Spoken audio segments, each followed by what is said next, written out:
스티븐 코비 박사의 시간 관리 매트릭스라는 게 있습니다. 굉장히 유명하죠. 이게 굉장히 있습니다. 유명하죠. 예, 유명하죠. 아시는 거예요? 네? 스티븐 코비. 네. 좋은 습관을 키워주기 위해 선택을 잘 가르쳐야 되는데 이 스티븐 코비 박사가 4가지로 나눴어요. 우리의 모든 일상은 이 4가지 중에 속해요. 중요하고 급한 일. 두 번째는 중요하지 않고 급한 일. 세 번째는 중요하고 급하지 않은 일. 네 번째는 중요하지 않고 급하지 않은 일. 이 4가지 중에 속하는 거. 나의 24시간 중에 있는 일들을 조금씩 적어보세요. 우리 시청자 여러분들도 함께 적어보시면 내 생활의 우선순위를 정하는 데 도움이 됩니다. 꼭 하루로 해야 되는 거예요? 아니면 아니에요. 하루 아니고 길게 전체적으로 봐도 그냥 내가 하는 일들을 생각해 보셔도 돼요. 쉬는 날 기준이에요? 너무 아니면 바쁘다. 일하는 날? 뭐 상관없어요. 그냥 내가 많이 하는 일들을 한번 생각을 해보세요. 뭐야? 그러니까 내가 아침에 눈 떠서 화장실을 간다. 이건 중요하고 급한 일입니다. 중요하고 급한. 그렇죠. 그런 식으로. 그 다음에 밥을 먹는다. 중요하고 급하죠. 그런데 그 다음번에 오전에 영어 공부를 한다. 중요하지만 급하지 않은 일일 수 있겠죠. 오후에 친구를 만나서 아이고. 수다를 떤다. 아무튼 모든 일과는 이 4가지 중에 다 속한다는 거죠.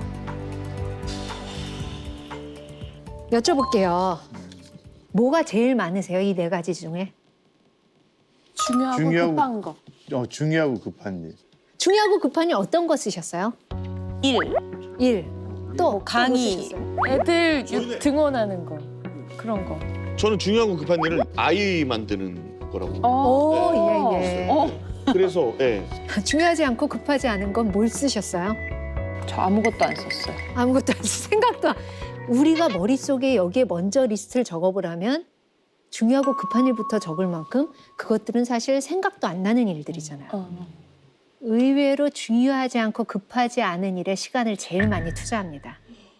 어머나 세상에. 맞는 말이네요. 인터넷 서핑을 한다든지 그죠 게임. 네. 넷 그러네. 뭘 살까 온라인 쇼핑을 한다든지 예. 텔레비전을 본다든지 예. 누워 있다든지. 네. 제일 많이 꽉 차는 칸이 바로 중요하지 않고 급하지 않은 일이라는 거예요. 그렇네. 우리가 진짜 신경 써야 되는 일은 딴 일이에요. 뭘까요? 중요하지 않고 급하지 않은 거? 그럼 계속 온라인 쇼핑하고 텔레비전만 보고. 중요한데 안 급한 일. 맞아요. 우와. 중요하지만 급하지 않은 일. 쓴 거 뭐 저는 있으세요? 운동을 썼거든요. 운동. 근데 너무 중요한데 네. 안 급하니까 계속 후순위로 밀리는 거예요. 오, 맞아요. 나도 저도 건강 썼거든요.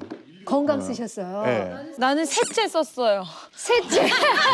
중요하지만 안 급한 일. Important 네. 하지만 not urgent. 지금 쓰다 보니까 예. 중요한데 급한 거에는 다 아이들이 들어가 있고요. 중요한데 급하지 않은 거에는 다 제 거거든요. 그렇죠. 내가 약간 이거 쓸 때부터 나 이거 윤주 씨랑 겹칠 비슷할 것 것 같다 했는데 저도 지금 보면서 뭐 등교 준비, 애들 식사 준비, 청소 및 집안일 뒷정리. 나는 항상 마지막인 거지. 예. 보세요. 우리가 중요하고 급한 일을 해야죠. 그거 맞아요. 해야 돼요. 급하기까지 하는데. 그런데 그 일만 하다 보면 다람쥐 쳇바퀴 도는 삶을 살게 됩니다. 맞아요. 다람쥐 쳇바퀴 도는 삶을 살게 됩니다. 맞아요. 예. 매번 시간에 쫓기고 뭔가에 쫓기면서 사는 거예요. 다른 건 다 못하고. 맨날 네. 그래요, 맨날. 그런데 우리가 중요하면서 급하지 않은 일을 자꾸 하다 보면 어느 순간 중요하고 급한 일까지 다 해결이 돼 있는 게 느껴져요. 맞아. 잘 풀려나가는 거죠. 저한테는 중요하고 급하지 않은 일은 예를 들어 영어 공부였었거든요. 급하지 않으니까 결국 안 했어요. 거기에다 시간 투자를 안 했어요. 그러니까 어떨 때는 안 하고 막 넘어가는데 사실 그거를 제일 먼저 하다 보면은 뭔가 급한 일, 내가 막 조급해서 맨날 하는 일들에 굉장히 부드럽게 좀 마음의 여유로움이라든지 이런 것도 찾을 수 있을 거라는 거죠. 선택을 잘할 수 있는 아이로 자라게 해준다면 앞으로 그 어떤 갈등이 와도 그 갈등을 쉽게 헤쳐나갈 수 있는 아이가 될 겁니다. 제가 스카이대 중에 한 대학에 새내기들 상대로 강의를 한번 간 적이 있었어요. 와. 그래서 강의를 하면서 제가 질문했던 게 지금 이 대학 이 과 자기가 재능을 찾고 자기가 원해서 온 사람 손 들어보라고. 그랬더니 5명도 채 안 되는 거예요. 정말요? 정말요? 어째서? 너무 많이 있었는데 되게 슬픈 새내기들 얘기다. 대생이었는데. 네. 그러면 나머지는 어떤 형편이었냐. 부모가 원하거나 학교에서 가기를 원했던 사람 했더니 나머지는 다 그렇게 손을 들더라고요. 아니 전공 선택도 그러면 본인의 의지가 아니라 아무래도 대학을 보고 맞춰 오려다 보니까 점수에 그렇죠. 커트라인에 맞춰서 가게 되는 그럼 네. 5명밖에 없었다고? 네. 숫기가 없었던 친구들도 있었겠죠. 이 손을 들고. 네. 그러면 참 좋겠는데. 그러니까요. 예. 그래서 굉장히 어. 안타까웠어요. 왜냐하면 숫기 없는 애들 몇 명 더 있다 하더라도 네. 그 많은 사람들 중에 맞아. 대학 4년 그 시간도 그렇고요. 에너지도 그렇고요. 부모님이 또 내주시니까 그 등록금도 그렇고요. 과연 그런 귀한 것들을 소비하면서 아이의 미래와 관계된 그런 길이 아니라 다른 길로 가게 된다면 야, 이건 정말 안타까운 일이다 하면서 마음 아팠거든요. 지금도 분명히 많을 거라고 생각해요. 그러면 우리 시네라 선생님 같은 경우는 누가 이렇게 부모님이 이렇게 좀 이렇게 경험을 시켜 주신 거예요, 배우적으로? 아니면 본인이 스스로 뒤늦게 좀 찾으신 경우예요? 예, 저 같은 경우는 어릴 때 학교에서 어느 날 제가 그림을 그렸는데 선생님이 중학교 때 너무너무 그림에 재능이 있다. 너 미술 배웠니? 하는 거예요. 그래서 아니 배운 적이 없다 그랬더니 와, 넌 재능이 있어. 좀 한번 생각해봐. 그러니 얼마나 그 중학교 그죠. 소녀로서 얼마나 꿈을 네. 꾸어요. 엄마한테 공중전화로 전화를 해봤어요. 엄마, 오늘 미술 선생님이 이렇게 말씀해 주셨어. 그래서 나 미술 배워도 돼? 그랬더니 엄마가 너 그거 전공하고 싶어? 아니면 취미로 하고 싶어? 아직은 모르니까 전공까지는 아닌데 일단은 좀 배워보고 싶어. 그랬더니 엄마가 그렇다면 미안한데 라야 지금 우리가 네가 취미로 할 만큼 학원을 보낼 수 있는 형편이 못 돼. 그렇기 때문에 네가 진짜 그걸 전공으로 하고 싶고 네가 그게 재능이 보인다면 그때는 엄마가 어떻게 해서든지 한번 노력을 해볼게. 한 번 더 생각해보지 않으래? 이렇게 말씀을 하시더라고요. 속상하다. 그런데 거기다 대고 뭐 때를 쓰기도 뭐하고 얼마나 진솔해요. 맞아요. 그랬기 사실 때문에 잘 생각해봤죠. 내가 이걸 진짜 전공으로 갈까? 그만큼은 아닌 것 같아. 그냥 취미로 배워보기에는 나중에 좀 여유 있을 때 한번 생각해보자 하고 마음을 돌렸던 적이 있거든요. 너무 다행스러운 건 저희 친정 어머니가 예전에 고등학교 선생님을 하셨었거든요. 저희 어릴 때 국어 선생님이셨어요. 그리고 그 고등학교에서는 어머님께서 연극반을 맡아 하셨거든요. 어떻게? 예, 그래서 연극 공연을 항상 학교 아이들 데리고 다니면서 저희를 데려가 주셨고 노출이 있었네요. 네, 많이 보고 자랐어요. 그리고 이랬던 것들이 자연스럽게 이렇게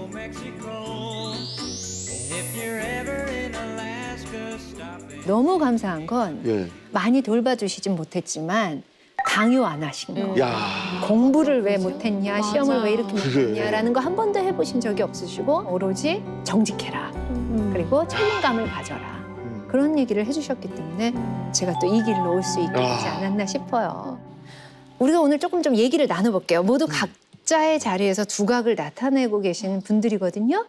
본인의 재능은 부모님이 찾아주셨는지 어떻게 찾았는지 좀 궁금해요. 말씀 아니, 좀 해주시겠어요? 저 같은 경우에는 네. 요리에 소질이 있는지 몰랐어요. 사실 이제 개그맨 하기 전에 주방장 경력이 좀 있는데 예, 예. 그래 처음에 레스토랑에 서빙 알바로 이렇게 아르바이트로 들어갔었는데 주방에서 이제 인력이 펑크가 난 거예요. 그래가지고 어쩔 수 없이 딱 들어가서 보조 역할을 딱 하다가 이제 요리를 하게 됐는데 손님분들이 너무 맛있다고 그리고 탈질도 생각보다 보기만 해도 일정하고 맛있어요. 네? 보기만 해도 보기만 해도 맛있죠. 네, 네, 네. 그걸 알게 되면서부터 요리 쪽으로 쭉 하게 되더라고요. 네. 그런 게 또 이렇게 우연찮게 좋겠다, 본인의 요리사는. 재능이 발견되는 네. 기회가 있고 예. 근데 사실 또 재능하면 우리 안현모 씨를 빼놓을 수가 없죠. 워낙 많은 재능이 맞아요. 요리 못해요. 네. 영어 잘하죠. You can speak English. 네. 그러니까 저는 사실 뭐 언어, 외국어, 말하는 거 이런 직업을 주로 했으니까 네. 이제 많은 분들이 어릴 때부터 그렇게 언어를 잘했냐, 언어에 재능이 있었냐 하시는데 뭐 언어나 외국어에 재능이 있다기보다는 말귀를 잘 알아들어요. 그래서 어허. 저 사람이 지금 무슨 말을 하려고 하는지를 좀 빠르게 캐치를 하는 스타일이고 그 사람의 입장이 되어서 듣는 걸 좀 잘하는 것 같아요. 재능이다. 그게 진짜 재능이다. 재능이에요.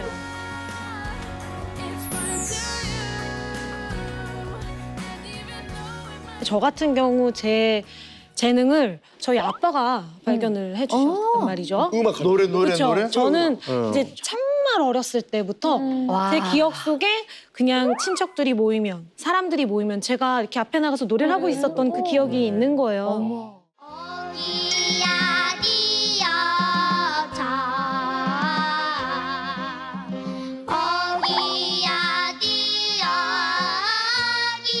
항상 그럴 때는 아빠가 우리 딸이 노래를 잘하니까 나가서 노래를 좀 했으면 좋겠다고 이렇게 좀 많이 시키셨거든요.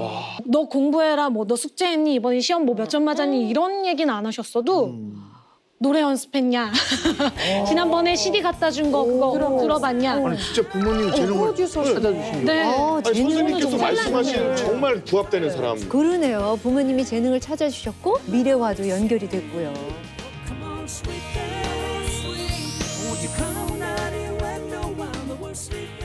그럼 반대로 자제가 있는 분들, 네. 네. 내 아이의 재능은 이겁니다. 특출나게 보이는 그런 점이 뭐 있으세요? 우리는 이제 루이 같은 경우에는 확실히 좀 운동신경이 좀 뛰어나요. 네. 그 하키장에 데리고 갔는데 보통 바로 넘어지고 뭐 하잖아요. 근데 잘 따라하고 스키장도 이번 겨울에 갔는데 바로 내려오더라고요. 아빠 따라서. 그래서 와. 제가 너무 놀랐어요. 저희 딸 같은 경우에는 그 마음기라고 해야 되나? 뭐 이게 말하자면 네. 약간 좀 진짜 잘 마음을 잘 말도- 읽어주는 거. 네, 말도 잘 알아듣지만 저 사람의 마음이나 상태에 따라서 같은 말도 얘가 다르게 느끼는 그게 공감 능력이 아주 뛰어난 거예요. 저 사람 상태를 너무 잘 파악하는 거죠. 저 같은 경우 이제 저랑 남편이랑 다 이쪽 일을 하고 연예인이 직업인 사람들이다 보니 네. 진짜 질문을 많이 받아요. 드림이는 노래 잘하지. 예. 끼가 있겠다. 너네들 얼마나 끼가 많겠냐. 그런데 제가 드림이가 지금 사실 9살이란 말이에요. 근데 아직까지도 이 아이가 어떤 연예인적으로 끼가 있는지는 정말 잘 모르겠어요. 일단 노래는 아니에요. 제 노래는. 지금도 계속 관찰 중이에요, 사실. 오, 진짜 좋은 마인드다. 근데 저도 아들을 처음에 낳고 아들에게 욕심이 있었어요. 왜냐면 제가 바라는 아들은 운동 잘하는 아들. 그래서 우리 아이가 운동 잘하는 아이가 되게 하기 위해서 어릴 때부터 차범근 축구실, 차범근 축구실. 아, 그 엘리트 코스인데. 네, 그렇죠. 그래서 초등학교 들어가자마자 친구들과 함께 갔는데 너무너무 못 뛰는 거예요. 그러니까 친구들이 얘한테 볼도 안 주고 근데 뺄 수는 없고 하니까 골키퍼를 시키더라고요. 근데 못 뛰는 것뿐만이 아니라 볼을 무서워해요. 이렇게 피해요. 최악인데. 그렇죠. 골키퍼가 피볼을 하고 있으면 안 되잖아요. 막아야 되는데. 저는 그래도 시키다 보면 좀 잘하게 되겠지. 네. 좋아하게 되겠지. 네. 아이가 점점 표정이 없어져요. 싫어하게. 그리고 거길 가기 너무 싫어하고 잘하는 애들은 자기네들끼리 막 작전 회의 같은 거 하는데 얘는 옆에 혼자 이렇게 있고 네. 아 이건 아니다. 이게 진짜 내 욕심이구나. 그래서 아이한테 물어봤어요. 정민아 너 축구하는 거 싫어? 그럴 때 너무 싫대요. 그래 그럼 그만두자. 꼭 축구를 해야 할 필요는 없어. 그래서 그만뒀어요. 그래서 얘 재능은 뭘까 하고 계속 살펴봤죠. 어느 날은 아들이 학교 갔다 왔어요. 피아노 앞에 가더니 갑자기 띵 띠디디디딘 띠디디디딘 띠디디디딘 이걸 치는 거예요. 한 손으로 똥강똥강. 그래서 내가 너 팬텀 오브 더 오페라 어떻게 알아? 이랬더니 엄마 이거 봤어? 오늘 학교에서 좀 보여줬어 했는데 그때 들었던 음악이 굉장히 신선했나 봐요. 아 얘한테 음악적 재능이 있구나. 그래서 지금도 응원하고 있어요. 맞아. 그래, 네가 얼마든지 즐겁게 행복하게 해라. Writing this song, losing my guitar on the table, holding tickets to the door of a broad imagination, dwelling on my memories. What do I see the most? 보통 아이들이 직접 아는 것 같아요. 어느 네. 정도. 저희 어머니가 저한테 딱 그러셨거든요. 그냥 별로 집에 계시지도 않았고 그 정민이처럼 예. 제가 여태까지 배웠던 것들은 다 제가 배우고 싶다고 한 것들이에요. 엄마 나 바이올린 배우고 싶어. 예. 아니면 엄마 나 영어 선생님이 너무 영어를 더 하고 싶어. 이거를 제가 말하는 것만 시켜주셨지 뭐 이거 해봐라 저거 해봐라 하신 적은 없었거든요. 맞아. 아. 그러니까 꿈을 꾸는 과정에 가장 가까운 친구로 옆에 같이 가주는 게 역할이지 않나라는 생각을 저는 했어요. 맞아, 맞아. 부모님이 해주셔야 되는 건 부모님의 욕심을 버리고 우리 별이 씨 말씀대로 아이의 꿈을 같이 쫓아가 봐주는 거예요. 아니 제가 봤을 때는 부모의 네. 욕심은 이 돌잔치 때부터 시작되는 것 같아요. 맞아. 돌잡이 할 때 마이크 잡으러 걸어가면 그거 아니야. 마이크 잡으러 걸어가면 그거 아니야. 이렇게 계속 이렇게 뭔지 거라. 그때부터 부모의 욕심이 좀 맞아요. 들어가는 것 같아요. 네. 뭐 잡으셨어요? 뭐 잡으셨어요? 또. 저는 솔직히 돈을 잡았다는데 예, 아직은 그거를 좀 못하고 있는 것 같아요. 예. 맞아요. 그러니까 재능을 찾아라는 아이의 기질을 알아야 됩니다. 너무 좋네요. 아이의 너무 좋네. 강점, 아이의 약점, 우리 아이는 어떤 아이인지 맞아. 선생님은 그 뭐 자녀들의 기질을 좀 다 파악을 하셨어요? 예, 저희는 좀 큰 아이와 막내가 좀 비슷하고 둘째 큰 딸은 저와 좀 기질이 비슷해요. 그래서 저는 좀 약간 독재자적인 기질이 있어요. 좋게 표현하면 리더십이 좀 그걸 좋게 표현할 수가 있나요? 리더십. 예, 우리 큰 딸은 근데 약간 좀 악바리 같은 게 좀 있어요. 그래서 고등학교 되니까 너무 숙제가 많은 거예요. 시험도 많고. 그러면 저는 무엇보다 가장 중요한 건 건강이다. 자, 자거라. 어느 정도 이만큼은 자야 된다. 이제 자라. 하면 우리 큰딸은 안 된다는 거. 어머. 그러면서 울어요. 이거 해야 돼. 이거 해야 돼. 그러니까 할애들은 다 그게 안 그래. 시켜도 한다니까요. 내가 아니야. 시험을 못 볼 때도 있는 거야. 시험은 점수를 잘 내기 위해서가 아니고 네가 뭘 알고 뭘 모르는지를 알기 위해서 보는 거니까 몰랐던 부분은 다시 복습하고 공부하면 돼. 그렇게 알아가는 과정이 시험인 거야. 이러면 아니야. 점수가 잘 받아야지 대학이라도 좀 가고 막 그래요. 그렇게 해서 뭘 하려고 이러면 난 지금 정확한 꿈을 안 정했으니까 뭐 공부라도 좀 해야 뭐든 할 수 있지. 뭔가 주변에 보는 등 주변을 의식하는 그래서 이 정도는 해야지 안 창피해라는 것도 있고 우리 막내는 또 그와는 너무 반대죠. 자라 이러면 자지요. 그리고 숙제를 안 해도 공부를 안 해도 이게 뭐가 창피해? 뭐 혼났어 이러는데 아이들의 기질, 강점, 약점은 보여요. 그래서 요 아이는 이런 걸 하면 참 잘 맞겠다. 그래서 얘 약점을 커버할 수 있는 강점을 키워줄 수 있는 그런 직업군들을 저는 좀 얘기하죠. 저 같은 경우 초등학교 2학년이에요. 받아쓰기를 해온단 말이에요. 근데 몇 개 맞았어? 이렇게 물어봤더니 90점 맞았어 이러는 거니까 하나 네. 틀린 거예요. 하나당 10점이니까. 근데 그게 너무 아무렇지도 않게 뭐 아쉬운지도 뭐 기쁜지도 모르겠는 감정선으로 표현을 하길래 너 하나 틀렸는데 안 아까웠어? 그랬더니 아까웠대요. 자기가 맞출 수 있었던 건데 틀렸대요. 너가 하나 틀린 건 엄마는 상관이 없는데 네가 뭔가 노력하고 그것만큼의 딱 대가를 얻어서 네가 기뻐하는 게 아니라 이런 거에 네가 아무런 감정을 갖지 못하는 것에 대해서 엄마 조금 걱정스러운데라고 표현을 해줬어요. 예.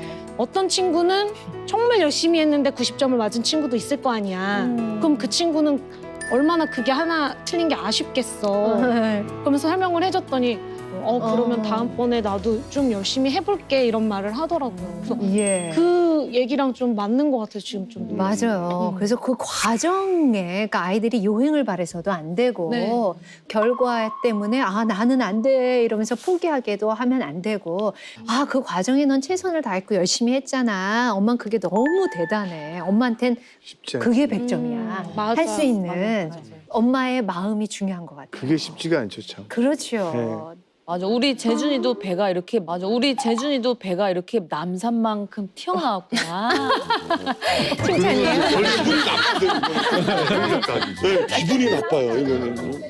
그러면 우리가 아이의 재능을 좀 더 구체적으로 키워주기 위해서 어떻게 부모가 행동을 해야 하느냐. 관객이 되어주라. 좋은 관객. 예를 들어 얘가 진짜 게임에 소질이 있고 어떤 그런 코딩이라든지 프로그래머가 될 재능이 보인다. 이러면 관객이 돼주기 위해서 엄마가 열심히 공부해야겠죠. 근데 저는 이걸 참 못했어요. 근데 저희 남편은 참 잘해요. 그러니까 우리 아들이 그러니까 곡을 너무 많이 만들거든요. 그리고 자꾸 와서 들려줘요. 그래서 들어주고 좋지만 어쩔 때 막 바쁘게 뭘 해야 된다든지 나가야 된다든지 이러면 잘 듣게 안 되잖아요. 그렇지. 그리고 뭐 한두 곡이어야죠. 너무 자주 그러니까. 좋다. 야, 와, 좋은데? 막 이러고. 영혼 없이.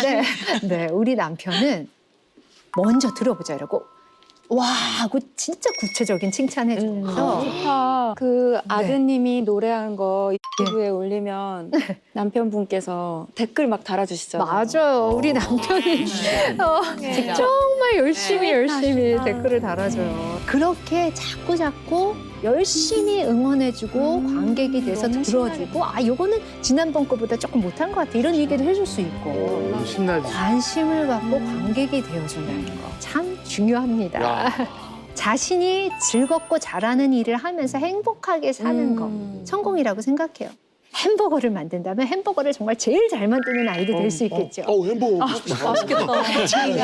네, 중요하면서 급한 일이에요, 그거. 맞아요. 그건 계속 바뀝니다. 그런데 나만 잘 먹고 잘 사는 게 아니라 우리는 누군가와 함께 더불어 살아야 된다는 거. 우리 주변에는 자신의 힘으로는 절대로 설 수 없는 그런 누군가가 꼭 있어요. 그 사람들을 돌아볼 줄 아는 눈을 갖게 하는 거. 근데 중요한 게 뭐냐면요. 과연 대상을 누구로 잡느냐예요. 저는 제 대상이 뭔지 모를 때 대학교 때 좋은 일 좀 하고 싶다 해가지고 재활원에 간 적이 있어요. 봉사를 다녀야지. 그리고 항상 영화 속 드라마 속에서 보던 재활원만 생각을 하고 딱 도착을 했어요. 딱 들어갔는데 문을 여는 순간 냄새, 후각. 그리고 저는 왜 어린애기들만 있을 거라고 생각을 했을까요? 성인, 우리 장애인들. 정말 바닥에 누워서 먹으셔야 되고 기저귀 차시고 흘리시고 하니까 그 냄새가 순간 저도 모르게 이렇게 신체적인 반응이 나왔어요. 그리고 간 김에 어떻게든 했는데 집에 가서 얼마나 울었나 몰라요. 난 자격이 없네. 무슨 내가 봉사를 한다 그래. 저런 데서 냄새 하나 못 견디면서. 그래서 굉장히 한탄하고 몇 번 가다가 그만뒀었거든요. 나중에 보육원을 다녀보면서 내가 바라봐야 될 대상은, 함께 가야 될 대상은 마땅히 누려야 될 사랑을 못 누리고 마땅히 누려야 될 권리를 못 누리고 있는 어린아이들이구나. 어릴 때부터 저는 좀 입양을 하고 싶었고 아이들이 많이 있으면 좋겠다 우리 집에는 그 생각을 했기 때문에 입양을 했는데 지금 보니까 내 재능이었구나. 그런 아이들 사랑하는 게 내 재능이었구나를 알게 되더라고요. 저는 입양을 통해서 뭔가를 바꿔보자라는 마음 정말 1도 없었고요. 그저 내가 할 수 있는 일이고 난 아이를 너무 좋아하기 때문에 했던 거였어요. 근데 그게 내 재능과 연결이 있구나는 하고 났더니 깨닫게 된 거죠. 그런데 아이를 입양을 하고 우리 딸들한테 해줬던 얘기는 신생아 때였거든요. 그 신생아 때 붙잡고 기도를 해줬어요. 내가 아무것도 잘한 게 없는데 너무 잘못한 것만 투성인데 이렇게 축복된 입양을 할 수 있게 해주셔서 감사합니다. 배도 안 아프고 이렇게 예쁜 딸이 생기고 딸들이 생겨서 너무 감사합니다. 계속 그렇게 얘기했어요. 왜냐하면 아이들이 입양이라는 단어 자체를 잘 받아들였으면 했어요. 입양은 왠지 쉬쉬하는 일. 너 입양대 때문에 미안해 하거나 또는 야, 너 입양대 때문에 놀리는 일이 아니라 당당하게 밝힐 수 있는 나 입양됐어. 왜? 이렇게 할 수 있는 입양이라는 건 가족을 만드는 또 다른 일 중에 하나이다 라는 걸 자신감 있게 알 수 있기를 바랬고 또 하나 덧붙인 기도는 우리 아이들 정말 세상의 빛을 못 보게 할 수도 있는데 그 힘든 와중에 끝까지 지켜내서 아이들을 낳아준 우리 생모가 어디에 있든지 건강하게 해주세요. 만나는 그날까지 건강하게 지내다가 만날 수 있게 해주세요라고 기도를 했어요. 그랬기 때문에 우리 딸들은 정말 자신을 낳아준 생모를 굉장히 멋진 여자로 기억을 해요. 원망하는 마음 없이. 네, 그냥 나를 세상에 빛을 보게 해줬고 나를 우리 엄마한테 오게 해줬잖아. 나한테 이렇게 올 수 있게 해주셔서 너무너무 고마워요 라는 얘기를 많이 해줬기 때문에 아이들은 그렇게 생각해요. 얼마나 감사해요. 그래서 아이들이 나는 버려진 아이가 아니라 나는 누군가의 희생으로 지켜진 아이야 라는 자부심을 갖기를 바랬어요. 많은 입양 부모들이 언제 몇 살 때부터 해줘야 되나요 하는데 못 알아듣는 아기 때부터 해야 돼요. 그랬더니 습관처럼 그냥 그 말이 자연스럽게 자기게 된 거죠. 간혹 입양 얘기하지 마세요. 아이들은 상처일 거 아니에요. 이렇게 염려해 주시는 분들이 있으세요. 근데 그거는 모르시기 때문에 그래요. 우리 아이들 너무 자랑스럽고 떳떳해요. 제가 오히려 야 이런 댓글이 있더라. 그런 댓글이 달렸대 얘기하면 입양이 얼마나 좋은데 이렇게 얘기해요. 그런데 살다 보니까 사람들이 우리 엄마가 얘기해 준 것처럼 입양을 그렇게만 생각하지는 않네 라는 얘기도 해요. 그래서 저는 그럴 때면 그렇기 때문에 우리가 입양이 얼마나 좋은지를 알려야 돼. 너도 무슨 일을 하든 간에 그거는 네 책임인 것 같아. 네가 앞으로 해 나가야 되는 일인 것 같아. 해서 간간히 알려주고 있습니다. 네. 여러분들도 자신의 긍휼의 방향에서 할 수 있는 일들을 찾아내시길 바래요. 그리고 이건 아이한테 반드시 가르쳐줘야 될 중요한 요소예요. 자, 부모가 되기는 쉽지 않습니다. 어렵습니다.